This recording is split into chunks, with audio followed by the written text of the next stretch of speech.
Good morning. I've got a couple of videos for you, or a couple of subjects that I want to talk about. And I guess the first thing that I want to do is I'm a little bit grainy here. I'm working on some lighting for some of these videos, especially when I'm doing it even before the sun comes up.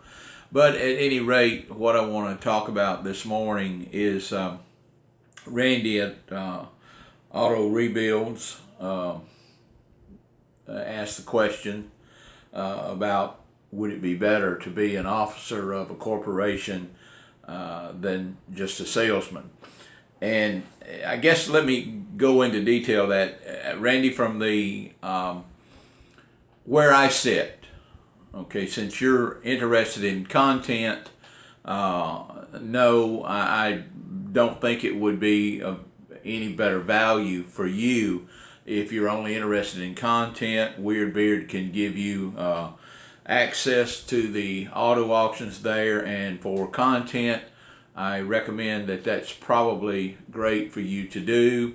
Obviously you're great on the YouTube and where you're headed. I think attending the auto auctions dealer exclusive will be of tremendous benefit to you, but I'm sure I'd be surprised if the gentleman, I'm sorry, I can't remember his name at Weird Beard, but I'd be surprised if he doesn't give you access to the auction facilities. I think it would benefit you both. And as far as going to being an officer being better, now the reason that I'm an officer of these dealerships, and I became an officer of my first dealership back in the 80s, and it was a new car dealership, a Nissan dealership in Manchester, Tennessee, and becoming an officer of that dealership really at that point in time helped me realize that I wanted to be an officer over being an owner. And that's just for me. I'm even at that time, I'm not an egotistical, and it may come across that way, but I don't practice on flamboyancy that much. Any of you that watch this YouTube channel know that I invest in cheaper cars. I teach that to the other dealers that I'm officer of. Most of them come back. I mean, come on, let's face it. I've got 45 years of experience with the car business, and in the 1980s, that's all I was interested in. I wanted to be the best, and was, quite honestly, one of the most sought after people in dealerships. Everything from salesman to general manager and things, of dealer, wholesaler, used car manager, and I had a very good career. And a very good name among dealers, and so I could write my own ticket as an officer. And I think that the reason now I become an officer, especially if I'm getting involved into a new dealership, it's kind of it's not something that I really even discuss when I'm considering a joint venture with somebody in a dealership. I don't really discuss whether I'm going to be an officer, or I'm never going to be an owner, because I really don't have the time or desire or the roots. I don't have roots, as most of you I've talked about before, and I don't want any roots. I love, like I said, living in my RV. I love being flexible to go. If it's now where I'm at now, being the fact that I am with my son. Obviously, I'm more fixed than I have been in a while, because I am with my son now, of course, and so that tends me here. But I don't know really what my son intends to do. He's got a lot of me. He's like an apple that fell too close to the tree. Today he's in the car business. Tomorrow he might want to expand into being an officer in the other car dealerships. I don't really know what he has planned to do, and I think at his age he probably doesn't know exactly where he wants to be the rest of his life, just like I didn't then.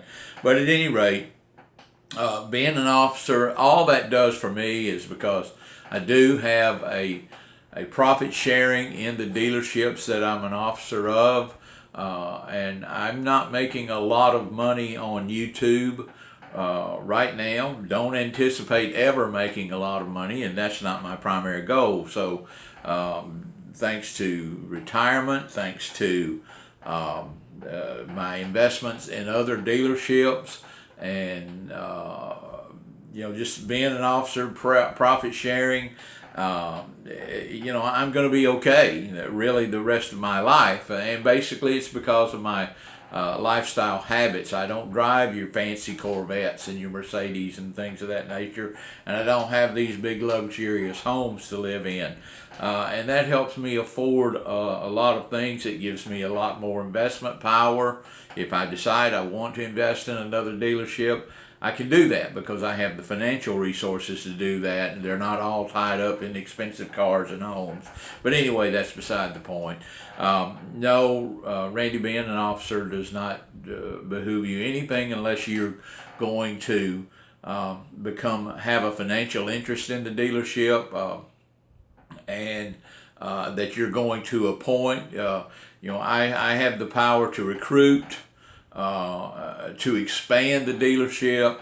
If I see a new agent somewhere that I think could be an asset to the dealership, then yes, I have the authority to recruit that agent and enter into contracts with that agent, enter into contracts with auctions. And that's the only reason that I have it. And it's kind of handed to me by nature because it's kind of a perk that anybody that really wants to get me involved into their dealership might offer me, is to be the officer of the dealership. And I don't get involved in dealerships that I don't have a financial interest in. That's just not sensible for me. I like to be behind the scenes. That's why I'm on video. I go to auctions, of course, but I'm not really as heavy. Nowhere near the dedication that Shane has, and nowhere. I mean, he is just absolutely doing phenomenal on the buying and the selling of cars, and so. There's no need for me really to go into the dealer business. I have comments out there where people say, about growing the dealerships. I'm on YouTube. People out here have no idea about my dealership connections. I don't go out here advertising one particular dealership other than my son's, but I do that to protect the dealerships. I'm not going to get out. I make myself public, but I don't make my affiliations public, and I don't go out here with all the ego things about what I own and how I'm growing a dealership and how a dealership can make me wealthy. I decided a long time ago that I like diversification. I'm an entrepreneur. I'm not a business owner. And there is a huge difference in being an entrepreneur and a business owner. I have started many dealerships as an entrepreneur. When I've been involved in that dealership for several years, I become bored with it, quite honestly, because, like I said, I've been doing it for such a long time that it's easy for me to get bored in a business. And trust me, I don't care, 8 years, 10 years, whatever, of being into a dealership and the same old routine gets boring. Being an entrepreneur, go out, start one, wham, bam, thank you, ma'am, and move on to the next dealership. And that has been something that I have enjoyed for the past few years. And that's the way I'm going to live out my life. So that's why I am an officer. Like I said, it doesn't give me any more privileges to make video content, access auto auctions than anything. The only reason I'm an officer is because I am an investor financially in those dealerships. If you like this channel, please subscribe to it and share it with your friends. Thanks.